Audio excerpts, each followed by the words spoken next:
If you are buying or selling a house, a lot of times there is financing involved. And with that comes an appraisal.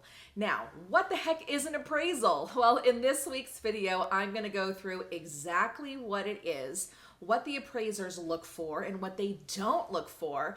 And I'm also going to share with you the #1 contributing factor in a home's value. But that's towards the very end. So stick around.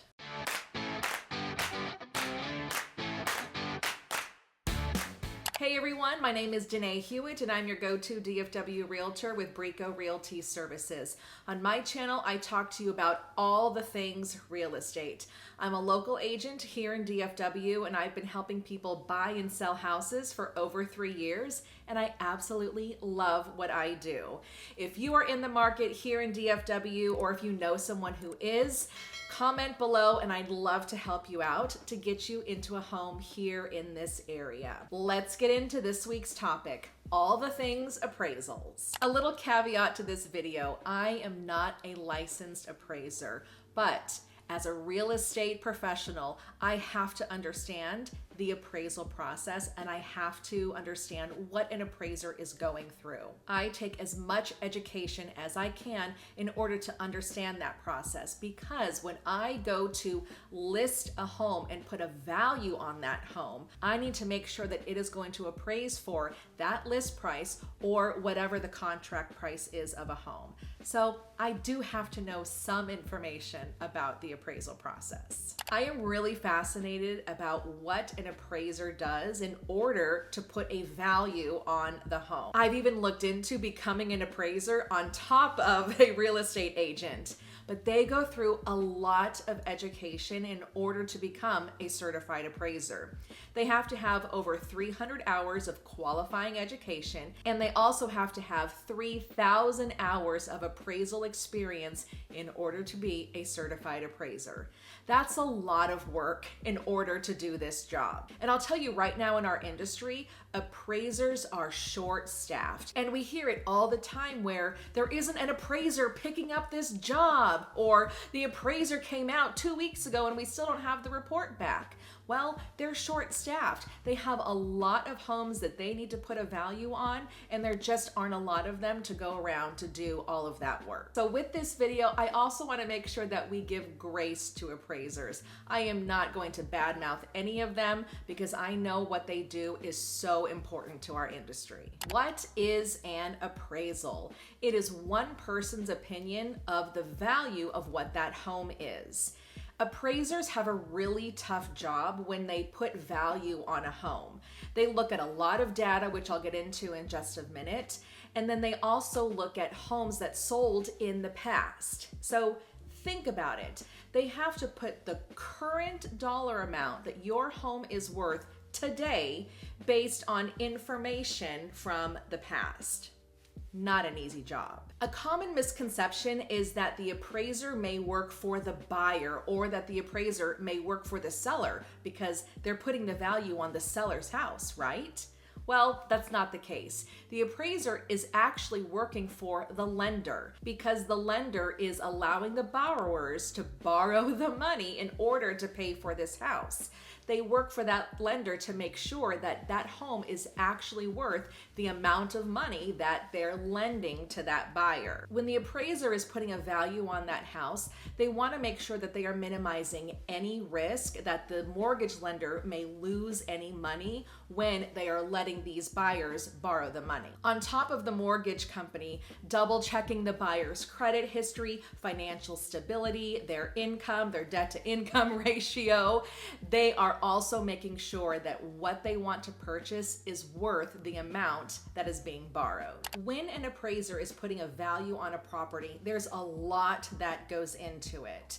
They go about it using a sales comparison approach. They will find similar properties to the subject property in terms of proximity, in terms of when it was sold, and the updates and the upkeep that this home has in comparison to the other homes. That's why it's called the sales comparison approach. So your appraisers are going to put together a lot of data information. They will access tax records. They would also have access to the MLS so they can see all of the documentation that the listing agent has put online. And they will also see any notes that are about the property in the MLS as well. So a lot of times they do a lot of the background research before they do an on-site visit to the property. The on-site visit to the property, there's a lot that the appraiser is going to do. They do need access inside of the home. Let's go through a couple of things that they are looking for. They're looking for the condition of the home. If the home is 30 years old and it really hasn't been maintained or it hasn't been updated, then that's going to be a decrease in the home's value compared to a home that the same age and same size. If that's got an updated kitchen and bathroom, the home that is a lot more taken care of and well maintained is going to get a higher value than a home that doesn't have those things. So they'll look at the condition of the walls, of the floors, of the appliances, and they also want to look for any appliances that may be energy efficient, because again, all of those things can add or decrease value to a home. When it comes to the outside of the home, they're going to be looking at the foundation. Are there any cracks along the brick on the outside of the walls? They're going to be looking at the roof and the shape and the condition of the roof. They're going to see if there's a pool on the property, if there's an extended patio, if there's a fireplace in the backyard. If those things are in great condition or if they are there, then there is going to be an increase of value based on any other homes that might be in the area. Because of course it would make sense that a more updated home with a lot more amenities would get more value for it versus a home that hasn't been updated and doesn't have a pool, for example. If the borrower is using an FHA or a VA loan, there are other things that the appraiser is going to look at from a safety standpoint, because these loans are both government funded loans and they want to make sure that the home is safe for the borrowers. So they're going to double check that the appliances that come with the house are operational. They're going to make sure that there is no signs of termites or any wood destroying insects. That also means that there can't be any wood rot around the property, because that is a condition that wood destroying insects like. The paint in and around the house, it can't be chipping and it can't be scaling. If it is, then before you list the house, I recommend sanding that off and repainting. Otherwise, that appraiser is gonna flag that. They're gonna double check that the home's foundation is solid. They're gonna make sure that the heating and the cooling systems are operational. They're gonna make sure that the plumbing is also operational as well. They're also going to look at the roof to make sure that its life expectancy will be at least 2 years. So all of these things are safety concerns for the house that if for some reason an appraiser has to flag these issues and say, hey, these things need to get taken care of before I'm going to say that this mortgage company should lend on this home. So then what happens is the seller is going to have to fix those things. And then the appraiser has to schedule another appointment, come back out, take pictures, and make sure that whatever was flagged is now taken care of. And unfortunately, sometimes when that happens, that might delay closing. Because like I said in the beginning of this video, that appraisers are short-staffed. There is too much work and not enough of them. So having them come back out can take time and delay the closing process. Not in every situation, but it has happened. One thing I forgot to mention is when the appraisers come to do that on-site visit, they are not looking at the furniture in the house.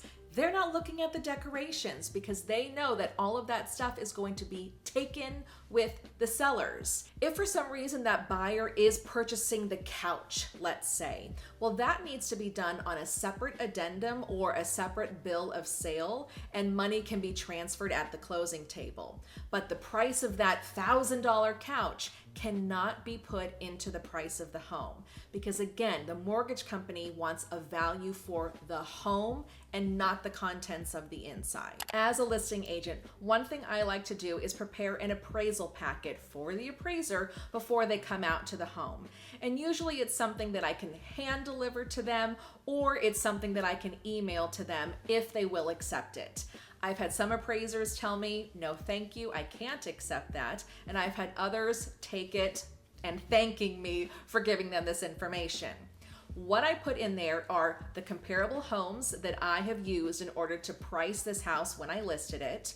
I give them a list of any updates that the house has had. And I also put some information about the area and where the home is in this report as well. I like to put all of the great things about this home in this report just to help make this appraiser's job easier, and maybe it's something that they didn't see that I was able to provide them. Once they do this sales comparison approach and pull their data online and also do an on-site visit, then they are going to prepare a report that'll give them detailed information of what this home is valued compared to other homes in the area. Appraisers have to give value to the home compared to at least 3 to 5 other homes that are similar in size and location in order to put a value on the subject property. So in this report, you will see the addresses, you'll see some pictures of these other homes, and they'll also go through the characteristics of this home with a side-by-side comparison of if this home is worth a little bit more, then why is that home worth more?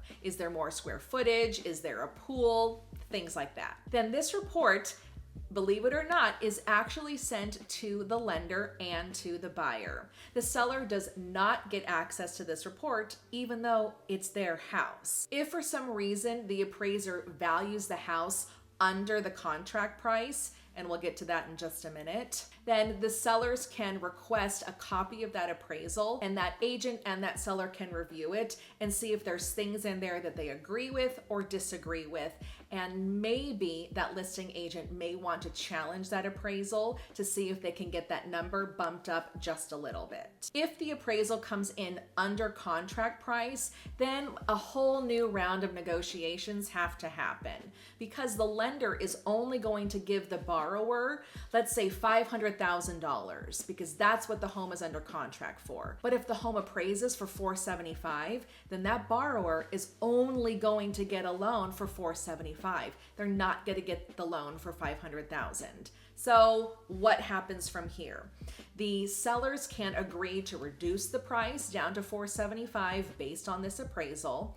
The buyers can choose, if they've got the funds, to pay that extra $25,000 out of their pocket in order to purchase the house. Or maybe the buyer and seller can meet in the middle somewhere.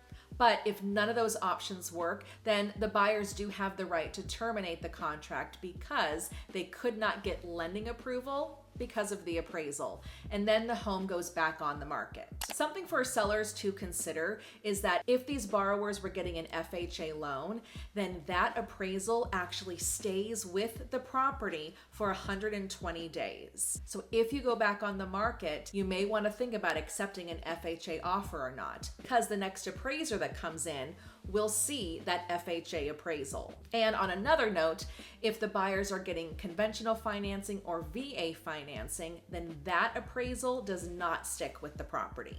Let's talk about challenging an appraisal.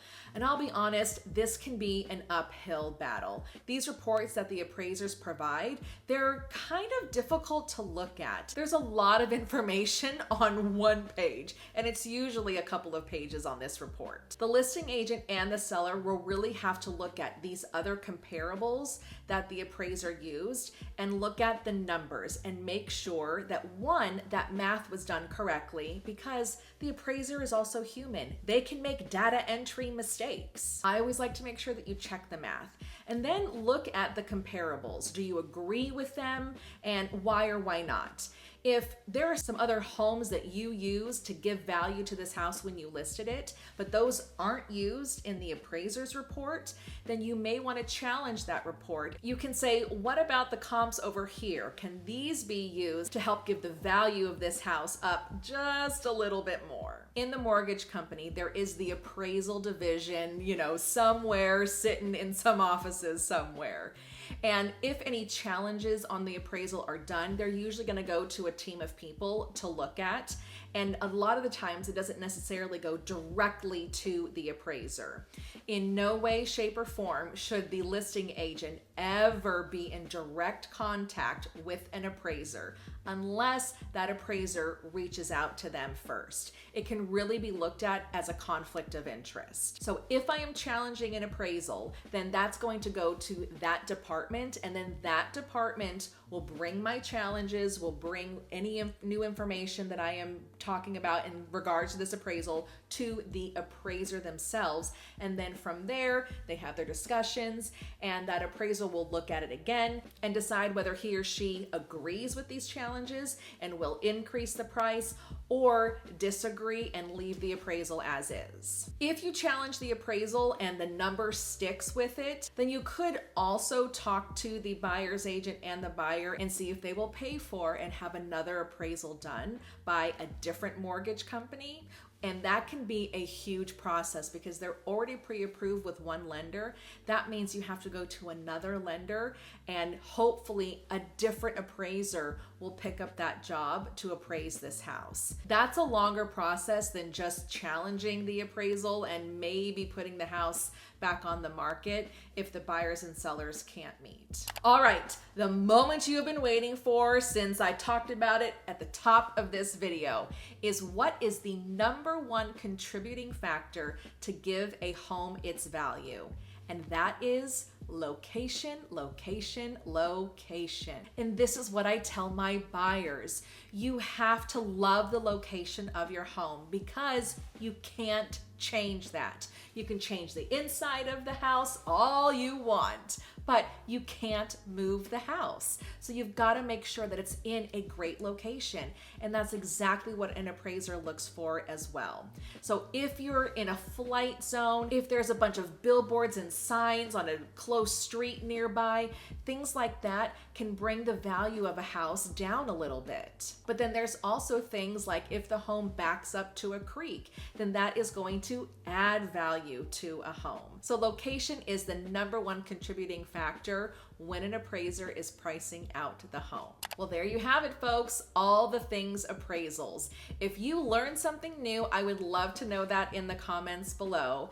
And this next video right here is talking about what I do in order to comp a home. So definitely check that one out.